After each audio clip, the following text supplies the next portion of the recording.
Punjabi radio USA ਸੁਣ ਰਹੇ ਸਾਰੇ ਹੀ ਮਾਣਯੋਗ ਅਤੇ ਸਤਿਕਾਰਤ ਸਰੋਤਿਆਂ ਨੂੰ ਪੰਜਾਬੀ ਰੇਡੀਓ USA ਦੀ ਟੀਮ ਅਤੇ ਮੇਰੇ ਰਾਜਕਰਮਜੀਤ ਸਿੰਘ ਵੱਲੋਂ ਤੁਹਾਨੂੰ ਸਾਰਿਆਂ ਨੂੰ ਬਹੁਤ ਪਿਆਰ ਸਤਿਕਾਰ ਸਹਿਤ ਦੋਨੋਂ ਹੱਥ ਜੋੜ ਕੇ ਨਿੱਘੀ ਜਿਹੀ ਸਤਿ ਸ੍ਰੀ ਅਕਾਲ। ਸਭ ਨੂੰ ਜੀ ਆਇਆਂ ਨੂੰ ਆਖਦੇ ਹਾਂ ਸਰੋਤੇ ਪ੍ਰੋਗਰਾਮ ਅਪਡੇਟ ਅਮਰੀਕਾ ਖਬਰਾਂ ਦੇ ਅੱਜ ਦੇ ਇਸ ਬੁਲੇਟਿਨ ਦੇ ਵਿੱਚ ਤੁਹਾਡਾ ਸਵਾਗਤ ਕਰਦੇ ਹਾਂ। ਅਪਡੇਟ ਅਮਰੀਕਾ ਵਿੱਚ ਤੁਹਾਡੇ ਲਈ ਪੇਸ਼ ਕਰਾਂਗੇ ਅਮਰੀਕਾ ਅੰਤਰਰਾਸ਼ਟਰੀ ਖਬਰਾਂ, ਉਸ ਦੇ ਨਾਲ weather, stock market, exchange rate ਦੀ ਜਾਣਕਾਰੀ। ਖਬਰਾਂ ਵੱਲ ਵਧਣ ਤੋਂ ਪਹਿਲਾਂ ਸਾਡੇ ਅੱਜ ਦੇ ਸਪਾਂਸਰਸ ਉਹਨਾਂ ਦਾ ਧੰਨਵਾਦ ਕਰਨਾ ਚਾਹੁੰਦੇ ਹਾਂ ਜਿਨ੍ਹਾਂ ਨੇ ਖਬਰਾਂ ਤੁਹਾਡੇ ਤੱਕ ਪਹੁੰਚਾਉਣ 'ਚ ਪੰਜਾਬੀ ਰੇਡੀਓ USA ਦਾ ਸਹਿਯੋਗ ਕੀਤਾ। ਖਾਲਸਾ ਇੰਸ਼ੋਰੈਂਸ ਏਜੰਸੀ ਵਾਲੇ ਜੋ ਕਿ ਪੂਰੇ ਅਮਰੀਕਾ ਭਰ ਦੇ ਵਿੱਚ ਇੰਸ਼ੋਰੈਂਸ ਕਰਦੇ ਨੇ। ਕਿਸੇ ਵੀ ਤਰੀਕੇ ਦੀ ਇੰਸ਼ੋਰੈਂਸ ਬਾਰੇ ਪਤਾ ਕਰਨ ਲਈ ਕਾਲ ਕਰੋ 408-272-2500 ਦੇ ਉੱਤੇ। ਇਸ ਦੇ ਨਾਲ ਸੰਤੋਖ ਸਿੰਘ, ਪਰਮਜੀਤ ਕੌਰ ਬਾਸੀ ਫਰੀਮੰਟ ਤੋਂ, ਮਨਜੀਤ ਸਿੰਘ, ਨਰਿੰਦਰ ਕੌਰ ਕੁਲਾਰ ਕਲੋਵਿਸ ਤੋਂ ਅਤੇ ਸਰਬਜੀਤ ਸਿੰਘ ਬਾਸੀ ਜੀ ਅਟਵਾਟਰ ਤੋਂ। ਇਹਨਾਂ ਸਾਰਿਆਂ ਦਾ ਬਹੁਤ ਬਹੁਤ ਧੰਨਵਾਦ। ਜੇਕਰ ਤੁਸੀਂ ਜਾਂ ਕੋਈ ਹੋਰ ਕਾਰੋਬਾਰ ਇਸ ਪ੍ਰੋਗਰਾਮ ਨੂੰ ਸਪਾਂਸਰ ਕਰਨਾ ਚਾਹੁੰਦੇ ਹੋਵੋ ਸੰਪਰਕ ਕਰੋ ਨੰਬਰ 408-722-7698 ਦੇ ਉੱਤੇ। ਤੇ ਆਓ ਹੁਣ ਖਬਰਾਂ ਵੱਲ ਵਧਦੇ ਹਾਂ, ਪਰ ਸਭ ਤੋਂ ਪਹਿਲਾਂ ਚੋਣਵੀਆਂ ਖਬਰਾਂ। ਹਾਊਸ ਦੇ ਡੈਮੋਕ੍ਰੇਟਸ ਦੇ ਦੁਆਰਾ ਹਾਊਸ ਇੰਟੈਲੀਜੈਂਸ ਕਮੇਟੀ ਦੇ ਚੇਅਰਮੈਨ ਡੇਵਿਨ ਨਿਊਨਜ਼ ਨੂੰ ਰਸ਼ੀਅਨ ਇਨਕੁਆਇਰੀ ਤੋਂ ਲਾਂਭੇ ਹੋਣ ਦੇ ਲਈ ਆਖਿਆ। ਰਾਸ਼ਟਰਪਤੀ ਟਰੰਪ ਨੇ ਐਜੂਕੇਸ਼ਨ ਨਾਲ ਸੰਬੰਧਿਤ ਐਗਜ਼ੀਕਿਊਟਿਵ ਆਰਡਰ ਸਾਈਨ ਕੀਤਾ ਜਿਸ ਦੇ ਵਿੱਚ ਓਬਾਮਾ ਪ੍ਰਸ਼ਾਸਨ ਦੀਆਂ ਕਈ ਰੈਗੂਲੇਸ਼ਨਜ਼ ਹਟਾਈਆਂ। 23 ਲੋਕ ਚਾਹੁੰਦੇ ਨੇ justice department attorney general Jeff sessions ਦੇ ਉੱਤੇ ਕ੍ਰਿਮੀਨਲ ਇਨਕੁਆਇਰੀ ਬਿਠਾਉਣ। ਕੈਨੇਡਾ 2018 ਤੱਕ ਰੀਕ੍ਰੀਏਸ਼ਨਲ ਮੈਰੀਜੁਆਨਾ ਨੂੰ ਕਰੇਗਾ ਲੀਗਲ। ਨਾਰਥ ਕੋਰੀਆ ਨੇ ਪਿਛਲੇ 3 ਹਫ਼ਤਿਆਂ ਦੇ ਵਿੱਚ 3 ਵੱਖ-ਵੱਖ ਬੈਲਿਸਟਿਕ ਮਿਜ਼ਾਈਲਜ਼ ਦੇ ਪਰੀਖਣ ਕੀਤੇ।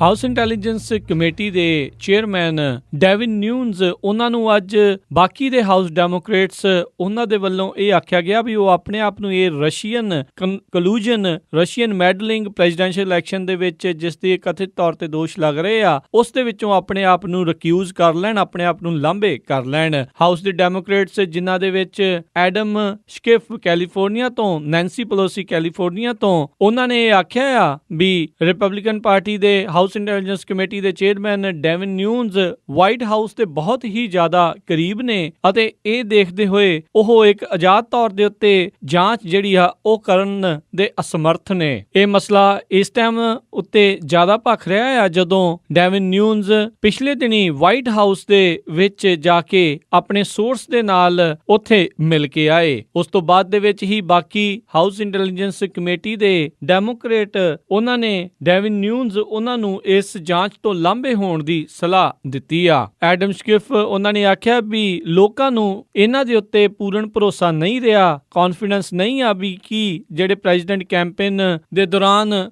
ਰਸ਼ੀਅਨ ਇੰਟਰਫੇਰੈਂਸ ਦਾ ਜਿਹੜਾ ਮਸਲਾ ਆ ਉਸ ਨੂੰ ਉਹ ਸਹੀ ਤਰੀਕੇ ਨਾਲ ਜਾਂਚ ਕਰ ਸਕਣਗੇ। ਉਹਨਾਂ ਨੇ ਸਪੀਕਰ ਰਾਇਨ ਉਹਨਾਂ ਨੂੰ ਗੁਹਾਰ ਲਾਈ ਆ ਵੀ ਉਹ ਚੇਅਰਮੈਨ ਨਿਊਨਜ਼ ਉਹਨਾਂ ਨੂੰ ਇਸ ਜਾਂਚ ਤੋਂ ਲਾਂਭੇ ਹੋਣ ਦੇ ਲਈ ਆਖਣ। ਜ਼ਿਕਰਯੋਗ ਗੱਲ ਹੈ ਵੀ ਡੇਵਿਨ ਨਿਊਨਜ਼ ਰਾਸ਼ਟਰਪਤੀ ਟਰੰਪ ਦੀ ਟ੍ਰਾਂਜੀਸ਼ਨ ਟੀਮ ਦੇ ਵਿੱਚ ਵੀ ਕੰਮ ਕਰ ਚੁੱਕੇ ਨੇ ਤੇ ਇਸ ਟਾਈਮ ਹਾਊਸ ਇੰਟੈਲੀਜੈਂਸ ਕਮੇਟੀ ਦੇ ਚੇਅਰਮੈਨ ਨੇ। ਇਸ ਤੋਂ ਪਹਿਲਾਂ ਵੀ ਡੇਵਿਨ ਨਿਊਨਜ਼ ਦੇ ਉੱਤੇ ਇਦਾਂ ਦੇ ਗੱਲਾਂ ਸਾਹਮਣੇ ਆਈਆਂ ਸੀ ਵੀ ਉਹਨਾਂ ਨੇ ਇੰਟੈਲੀਜੈਂਸ ਕਮੇਟੀ ਦੀਆਂ ਕਈ ਕੌਨਫੀਡੈਂਸ਼ੀਅਲ ਗੱਲਾਂ ਵਾਈਟ ਹਾਊਸ ਦੇ ਨਾਲ ਸਾਂਝੀਆਂ ਕੀਤੀਆਂ ਨੇ।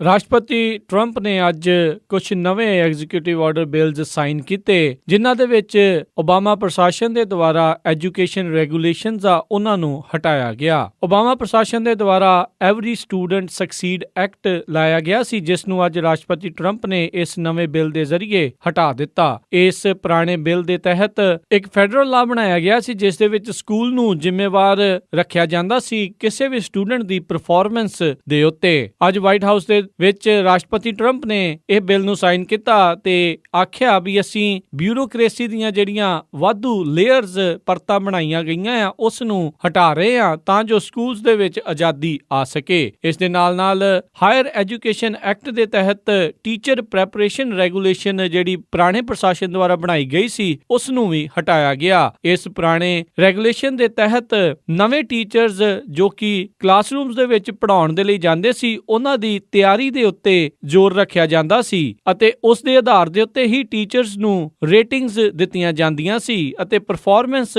ਚੈੱਕ ਕੀਤੀ ਜਾਂਦੀ ਸੀ। ਪਰ ਹੁਣ ਰਾਸ਼ਟਰਪਤੀ ਟਰੰਪ ਦੇ ਦੁਆਰਾ ਇਸ ਨਵੇਂ ਲਾਅ ਦੇ ਵਿੱਚ ਇਸ ਰੈਗੂਲੇਸ਼ਨ ਨੂੰ ਵੀ ਹਟਾ ਦਿੱਤਾ ਗਿਆ ਆ। ਅੱਜ ਪ੍ਰੈਸ ਸਕੱਤਰ ਸ਼ੌਨ ਸਪਾਈਸਰ ਉਹਨਾਂ ਨੇ ਵੀ ਗੱਲਬਾਤ ਕਰਦੇ ਹੋਏ ਆਖਿਆ ਵੀ ਟਰੰਪ ਪ੍ਰਸ਼ਾਸਨ ਉਹਨਾਂ ਸਾਰੀਆਂ ਰੈਗੂਲੇਸ਼ਨਸ ਆ ਉਹਨਾਂ ਨੂੰ ਹਟਾਉਣ ਦੇ ਵਿੱਚ ਲੱਗਾ ਹੋਇਆ ਆ ਜੋ ਕਿ ਜੌਬਸ ਦੇ ਉੱਤੇ ਆਜ਼ਾਦੀ ਦੇ ਉੱਤੇ ਖਤਰਾ ਬਣੀਆਂ ਹੋਈਆਂ ਨੇ। ਰਾਸ਼ਟਰਪਤੀ ਟਰੰਪ ਨੇ ਆਪਣੇ ਪ੍ਰੈਜ਼ੀਡੈਂਸ਼ੀਅਲ ਕੈਂਪੇਨ ਦੇ ਵਿੱਚ ਇਸ ਗੱਲ ਨੂੰ ਪਹਿਲਾਂ ਹੀ ਆਖਿਆ ਸੀ ਵੀ ਕੋਈ ਵੀ ਨਵੀਂ ਰੈਗੂਲੇਸ਼ਨ ਜੇ ਐਡ ਕਰਨੀ ਹੋਵੇਗੀ ਤਾਂ ਉਸ ਦੇ ਲਈ ਉਸ ਤੋਂ ਪਹਿਲਾਂ 2 ਪੁਰਾਣੀਆਂ ਰੈਗੂਲੇਸ਼ਨਸ ਉਹਨਾਂ ਨੂੰ ਹਟਾਉਣਾ ਹੋਵੇਗਾ। ਪਰ ਇਸ ਮੌਕੇ ਹੁਣ ਤੱਕ ਰਾਸ਼ਟਰਪਤੀ ਟਰੰਪ ਦੇ ਦੁਆਰਾ 25 ਵੱਖ-ਵੱਖ ਰੂਲ ਆਲਰੇਡੀ ਕੈਂਸਲ ਕਰ ਦਿੱਤੇ ਹੋਏ ਨੇ ਅਤੇ 26 ਨਵੇਂ ਰੂਲਸ ਪੁਰਾਣੇ ਰੂਲਸ ਉਹਨਾਂ ਨੂੰ ਕੈਂਸਲ ਕਰਨ ਦੀਆਂ ਤਿਆਰੀਆਂ ਚੱਲ ਰਹੀਆਂ ਨੇ।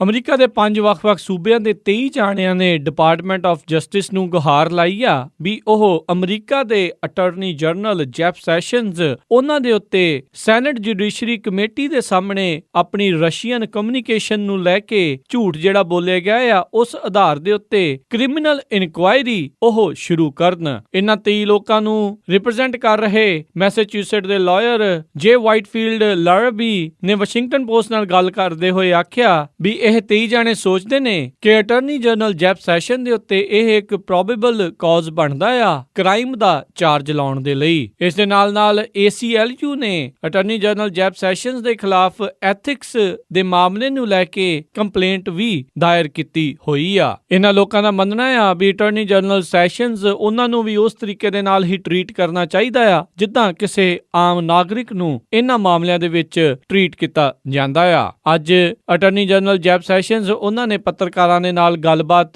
ਵੀ ਕੀਤੀ ਜਿਸ ਦੇ ਵਿੱਚ ਉਹਨਾਂ ਨੇ ਵਿਸ਼ੇਸ਼ ਤੌਰ ਦੇ ਉੱਤੇ ਸੈਂਚੁਰੀ ਸਿਟੀਜ਼ ਉਹਨਾਂ ਨੂੰ ਤਾੜਨਾ ਲਾਈ ਵੀ ਉਹ ਆਈਸ ਨੂੰ ਹੋਮਲੈਂਡ ਸਿਕਿਉਰਿਟੀ ਨੂੰ ਮਦਦ ਨਹੀਂ ਕਰ ਰਹੇ ਇਲੀਗਲ ਇਮੀਗ੍ਰੈਂਟਸ ਉਹਨਾਂ ਨੂੰ ਅਮਰੀਕਾ ਚੋਂ ਬਾਹਰ ਕੱਢਣ ਦੇ ਲਈ। ਉਹਨਾਂ ਨੇ ਇਹ ਵੀ ਆਖਿਆ ਵੀ ਉਹਨਾਂ ਸੈਂਚੁਰੀ ਸਿਟੀਜ਼ ਉਹਨਾਂ ਦੀ ਫੈਡਰਲ ਗ੍ਰਾਂਟਸ ਆ ਉਸ ਨੂੰ ਵੀ ਰੋਕਿਆ ਜਾ ਸਕਦਾ ਆ। ਜਦੋਂ ਜੈਫ ਸੈਸ਼ਨਜ਼ ਨੂੰ ਇਸ ਰਸ਼ੀਅਨ ਅੰਬੈਸਡਰ ਦੇ ਨਾਲ ਗੱਲਬਾਤ ਕਰਨ ਦੇ ਮਾਮਲੇ ਦੇ ਵਿੱਚ ਦੁਬਾਰਾ ਪੁੱਛਿਆ ਗਿਆ ਤਾਂ ਉਹਨਾਂ ਨੇ ਆਖਿਆ ਵੀ ਮੈਂ ਜੁਡੀਸ਼ਰੀ ਕਮੇਟੀ ਦੇ ਸਾਹਮਣੇ ਸੱਚ ਬੋਲਿਆ ਸੀ ਤੇ ਮੇਰੇ ਜਿਹੜੇ ਆਨਸਰ ਸੈਨੇਟਰ ਫਰੈਂਕਨ ਦੇ ਉਸ ਸਵਾਲ ਦੇ ਬਿਲਕੁਲ ਇਮਾਨਦਾਰੀ ਦੇ ਨਾਲ ਅਤੇ ਬਿਲਕੁਲ ਸਹੀ ਦਿੱਤੇ ਹੋਏ ਉੱਤਰ ਸੀ। ਪਿਛਲੇ ਦਿਨਾਂ ਦੇ ਵਿੱਚ ਜਦ ਇਹ ਮਾਮਲਾ ਜ਼ਿਆਦਾ ਭਖਿਆ ਸੀ ਵੀ ਜੈਫ ਸੈਸ਼ਨਜ਼ ਉਹਨਾਂ ਨੇ ਰਸ਼ੀਅਨ ਅੰਬੈਸਡਰ ਦੇ ਨਾਲ ਗੱਲਬਾਤ ਕੀਤੀ ਸੀ ਤਾਂ ਉਹਨਾਂ ਨੂੰ ਉਹਨਾਂ ਦੇ ਸਾਥੀ ਰਿਪਬਲਿਕਨਜ਼ ਇੱਥੋਂ ਤੱਕ ਹਾਊਸ ਦੇ ਸਪੀਕਰ ਪੌਲ ਰਾਇਨ ਉਹਨਾਂ ਨੇ ਵੀ ਆਖਿਆ ਸੀ ਵੀ ਆਪਣੇ ਆਪ ਨੂੰ ਇਸ ਰਸ਼ੀਅਨ ਇਨਵੋਲਵਮੈਂਟ ਜਾਂਚ ਜਿਹੜੀ ਹੋ ਰਹੀ ਆ ਇਨਵੈਸਟੀਗੇਸ਼ਨ ਹੋ ਰਹੀ ਆ ਉਸ ਤੋਂ ਆਪਣੇ ਆਪ ਨੂੰ ਰਿਕਿਊਜ਼ ਕਰ ਲੈਣ ਲਾਂਭੇ ਕਰ ਲੈਣ। ਕੈਨੇਡਾ ਸਾਲ 2018 ਤੱਕ ਮੈਰੀਜੁਆਨਾ ਰੀਕ੍ਰੀਏਸ਼ਨਲ ਮੈਰੀਜੁਆਨਾ ਨੂੰ ਲੀਗਲ ਕਰ ਸਕਦਾ ਆ। ਪ੍ਰਧਾਨ ਮੰਤਰੀ ਜਸਟਿਨ ਟਰੂਡੋ ਦੀ ਲਿਬਰਲ ਸਰਕਾਰ ਦੇ ਵੱਲੋਂ ਮੰਨਿਆ ਜਾ ਰਿਹਾ ਹੈ ਵੀ ਅਪ੍ਰੈਲ 10 ਦੇ ਹਫ਼ਤੇ ਦੇ ਵਿੱਚ ਰੀਕ੍ਰੀਏਸ਼ਨਲ ਮੈਰੀਜੁਆਨਾ ਨੂੰ ਲੀਗਲ ਕਰਨ ਦੇ ਲਈ ਨਵਾਂ ਲੈਜਿਸਲੇਸ਼ਨ ਲਿਆਂਦਾ ਜਾਵੇਗਾ ਤੇ ਆਉਂਦੀ 2018 ਦੀ ਜੁਲਾਈ ਦੇ ਵਿੱਚ ਇਹ ਲਾਅ ਬਣ ਜਾਵੇਗਾ। ਜਸਟਿਨ ਟਰੂਡੋ ਦੇ ਦੁਆਰਾ ਮੈਰੀਜੁਆਨਾ ਨੂੰ ਰੀਕ੍ਰੀਏਸ਼ਨਲ ਪਰਪਸ ਦੇ ਲਈ ਯੂਜ਼ ਅਤੇ ਵੇਚਣ ਦੇ ਲਈ ਲੀਗਲ ਕਰਨ ਦੀ ਗੱਲ ਲੰਮੇ ਸਮੇਂ ਤੋਂ ਆਖੀ ਗਈ ਆ। ਦੁਨੀਆ ਦੇ ਵਿੱਚ ਇਹ ਪਹਿਲਾ ਦੇਸ਼ ਹੋਵੇਗਾ ਜਿਸ ਦੇ ਵਿੱਚ ਨੇਸ਼ਨ ਵਾਈਡ ਪੂਰੇ ਦੇਸ਼ ਪੱਧਰ ਦੇ ਉੱਤੇ ਰੀਕ੍ਰੀਏਸ਼ਨਲ ਮੈਰੀਜੁਆਨਾ ਆ ਉਹ ਲੀਗਲ ਕੀਤਾ ਜਾਵੇਗਾ। ਅਮਰੀਕਾ ਦੇ ਵਿੱਚ ਬਹੁਤ ਸਾਰੀਆਂ ਐਸੀਆਂ ਸਟੇਟਸ ਹੁਣ ਹੈਗੀਆਂ ਨੇ ਜਿੱਥੇ ਰੀਕ੍ਰੀਏਸ਼ਨਲ ਮੈਰੀਜੁਆਨਾ ਉਹ ਲੀਗਲ ਆ ਪਰ ਫੈਡਰਲ ਲਾਅ ਦੇ ਮੁਤਾਬਕ ਮੈਰੀਜੁਆਨਾ ਅਜੇ ਵੀ ਇਲੀਗਲ ਡਰੱਗ ਅਮਰੀਕਾ ਦੇ ਵਿੱਚ ਮੰਨਿਆ ਜਾਂਦਾ ਆ। ਜਸਟਿਸ ਮਿਨਿਸਟਰ ਜੋਡੀ ਵਿਲਸਨ ਉਹਨਾਂ ਨੇ ਇਹਨਾਂ ਤਰੀਕਾਂ ਦੇ ਬਾਰੇ ਪੁਸ਼ਟੀ ਨਹੀਂ ਕੀਤੀ ਪਰ ਇਸ ਚੀਜ਼ ਦੀ ਪੁਸ਼ਟੀ ਕੀਤੀ ਆ ਵੀ ਸਰਕਾਰ ਉਹਨਾਂ ਦੀ ਇਹ ਨਵੇਂ ਲੈਜਿਸਲੇਸ਼ਨ ਨੂੰ ਲਿਆਉਣ ਦੇ ਲਈ ਵਚਨਬੱਧ ਆ। ਇਸ ਨਵੇਂ ਲਾਅ ਦੇ ਤਹਿਤ ਅਡਲਟਸ ਨੂੰ 30 ਗ੍ਰਾਮ ਤੱਕ ਮੈਰੀਜੁਆਨਾ ਕੈਰੀ ਕਰਨ ਦੇ ਲਈ ਅਤੇ ਹਰ ਇੱਕ ਅਡਲਟ ਨੂੰ 4 ਪਲਾਂਟ ਗਰੋ ਕਰਨ ਦੇ ਲਈ ਇਜਾਜ਼ਤ ਮਿਲ ਸਕਦੀ ਆ। ਰਿਪੋਰਟਾਂ ਮੁਤਾਬਕ ਕੈਨੇਡਾ ਦਾ ਯੂਥ ਬਾਕੀ ਦੁਨੀਆ ਦੇ ਯੂਥ ਦੇ ਨਾਲੋਂ ਜ਼ਿਆਦਾ ਕੈਨੇਬਸ ਵਰਤਦਾ ਆ। ਨਾਰਥ ਕੋਰੀਆ ਨੇ ਪਿਛਲੇ 3 ਹਫ਼ਤਿਆਂ ਦੇ ਵਿੱਚ ਲਗਾਤਾਰ ਤੀਸਰਾ ਬੈਲਿਸਟਿਕ ਮਿਜ਼ਾਈਲ ਦਾ ਪ੍ਰੀਖਣ ਕੀਤਾ ਆ। ਇਸ ਦੇ ਬਾਰੇ US ਡਿਫੈਂਸ ਅਫੀਸ਼ੀਅਲਸ ਨੇ ਜਾਣਕਾਰੀ ਦਿੱਤੀ। ਕਈ ਅਧਿਕਾਰੀਆਂ ਦਾ ਮੰਨਣਾ ਹੈ ਵੀ ਇਹ ਇੱਕ ਮਹਾਦੀਪ ਤੋਂ ਦੂਜੇ ਮਹਾਦੀਪ ਤੱਕ ਬੈਲਿਸਟਿਕ ਮਿਜ਼ਾਈਲ ਦੇ ਉੱਤੇ ਵਰਤਣ ਵਾਲੀ ਟੈਕਨੋਲੋਜੀ ਆ ਉਸ ਨੂੰ ਟੈਸਟ ਕੀਤਾ ਜਾ ਰਿਹਾ ਆ। ਅਮਰੀਕਾ ਇਸ ਚੀਜ਼ ਦੇ ਉੱਤੇ ਪੁਸ਼ਟੀ ਨਹੀਂ ਕਰਦਾ ਵੀ ਕੀ ਨਾਰਥ ਕੋਰੀਆ ਦੇ ਕੋਲ ਐਸੀ ਟੈਕਨੋਲੋਜੀ ਹੈ ਵੀ ਉਹ ਇਹਨਾਂ ਬੈਲਿਸਟਿਕ ਮਿਜ਼ਾਈਲਸ ਦੇ ਉੱਤੇ ਪਰਮਾਣੂ ਹਥਿਆਰ ਲਾ ਕੇ ਹਮਲਾ ਕਰ ਸਕਣ। ਪਰ ਜੇ ਇਹ ਟੈਕਨੋਲੋਜੀ ਨਾਰਥ ਕੋਰੀਆ ਦੇ ਕੋਲ ਆ ਜਾਂਦੀ ਆ ਜਿਸ ਦਾ ਕਿ ਉਹ ਦਾਅਵਾ ਕਰਦੇ ਨੇ, ਇਸ ਦੇ ਨਾਲ ਅਮਰੀਕਾ ਦੇ ਉੱਤੇ ਉਹ ਹਮਲਾ ਕਰਨ ਦੇ ਸਮਰਥ ਹੋ ਸਕਦੇ ਨੇ। ਉਧਰ ਅਮਰੀਕਾ ਨੇ ਪਹਿਲੀ ਵਾਰ ਸਾਊਥ ਕੋਰੀਆ ਦੇ ਵਿੱਚ F-35B ਲੜਾਕੂ ਜਹਾਜ਼ ਤੈਨਾਤ ਕੀਤੇ ਨੇ। F-35B ਲੜਾਕੂ ਜਹਾਜ਼ ਦੀ ਖਾਸੀਅਤ ਇਹ ਹੈ ਵੀ ਉਹਨਾਂ ਨੂੰ ਉਡਾਨ ਭਰਨ ਦੇ ਲਈ ਅਤੇ ਉਤਰਨ ਦੇ ਲਈ ਛੋਟੇ ਰਨਵੇ ਦੀ ਜ਼ਰੂਰਤ ਹੁੰਦੀ ਆ। ਇਹੀ ਨਹੀਂ, ਉਹ ਖੜਿਆਂ ਵੀ ਉਡਾਨ ਭਰ ਸਕਦੇ ਨੇ। ਅਮਰੀਕਾ ਦੀ 에ਅਰ ਫੋਰਸ ਦੇ ਵਿੱਚ F-35B ਲੜਾਕੂ ਜਹਾਜ਼ਾਂ ਨੂੰ ਜੁਲਾਈ 2015 ਦੇ ਵਿੱਚ ਸ਼ਾਮਿਲ ਕੀਤਾ ਗਿਆ ਸੀ।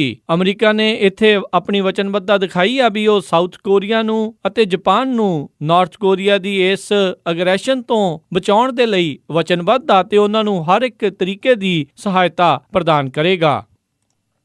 ਐਲਗਰੋਵ ਦੇ ਜੈਕਸਨ ਹਾਈਵੇ ਮੇਹਿਊ ਰੋਡ ਦੇ ਨਜ਼ਦੀਕ ਬੀਤੀ ਰਾਤ 3 ਵਜੇ ਇੱਕ ਹੈਡ ਔਨ ਕਲੀਜਨ ਹੋਇਆ ਜਿਸ ਦੇ ਵਿੱਚ ਐਲਗਰੋਵ ਦੀ ਰਹਿਣ ਵਾਲੀ 31 ਸਾਲਾ ਰੈਨੇ ਵਿਲਾਲੋਬਸ ਅਤੇ ਉਸ ਦਾ 11 ਸਾਲਾਂ ਦਾ ਮੁੰਡਾ ਉਸ ਦੀ ਮੌਤ ਹੋ ਗਈ। ਦੇਰ ਰਾਤ 3 ਵਜੇ ਇਹ ਹਾਈਵੇ 16 ਦੇ ਉੱਤੇ ਘਟਨਾ ਵਾਪਰੀ ਜਦ ਚਸ਼ਮਦੀਦ ਗਵਾਹਾਂ ਦੇ ਮੁਤਾਬਕ ਅਕੌਰਡ ਚਲਾ ਰਹੀ ਇਹ ਔਰਤ ਅਚਾਨਕ ਦੂਜੀ ਲੇਨ ਦੇ ਵਿੱਚ ਆ ਗਈ ਅਤੇ ਸਾਹਮਣੇ ਆ ਰਹੀ ਵੈਨ ਦੇ ਨਾਲ ਟਕਰਾ ਗਈ। ਅਧਿਕਾਰੀਆਂ ਨੇ ਦੱਸਿਆ ਹੋਂਡਾ ਦੇ ਵਿੱਚ ਸਵਾਰ ਇਹ ਦੋਨੋਂ ਜਾਣੇ ਆਪਣੀ ਸੀਟ ਬੈਲਟ ਨਹੀਂ ਲਗਾਈ ਹੋਈ ਸੀ। ਇਸ ਦੇ ਨਾਲ ਇੱਕ ਨਵਜਨਮਿਆ ਬੱਚਾ ਵੀ ਇਸ ਕਾਰ ਦੇ ਵਿੱਚ ਮੌਜੂਦ ਸੀ ਜੋ ਕਿ ਬੁਰੀ ਤਰ੍ਹਾਂ ਫੱਟੜ ਹੋਇਆ ਹੈ ਅਤੇ ਇਸ time US Davis medical centre ਦੇ ਵਿੱਚ ਲਾਈਫ ਸਪੋਰਟ ਦੇ ਉੱਤੇ ਲਾਇਆ ਹੋਇਆ ਆ। ਇਸ ਘਟਨਾ ਦੇ ਕਰਕੇ ਜੈਕਸਨ ਹਾਈਵੇ ਤਕਰੀਬਨ 3.5 ਘੰਟੇ ਦੇ ਲਈ ਬੰਦ ਵੀ ਰਿਹਾ। ਇਸ ਮਾਮਲੇ ਦੀ ਜਾਂਚ ਸ਼ੁਰੂ ਹੋ ਚੁੱਕੀ ਆ ਵੀ ਅਚਾਨਕ ਇਹ ਔਰਤ ਇੱਕ ਲੇਨ ਚੋਂ ਦੂਜੀ ਲੇਨ ਦੇ ਵਿੱਚ ਆਪੋਜ਼ਿਟ ਆ ਰਹੀ ਟ੍ਰੈਫਿਕ ਦੇ ਸਾਹਮਣੇ ਕਿੱਦਾਂ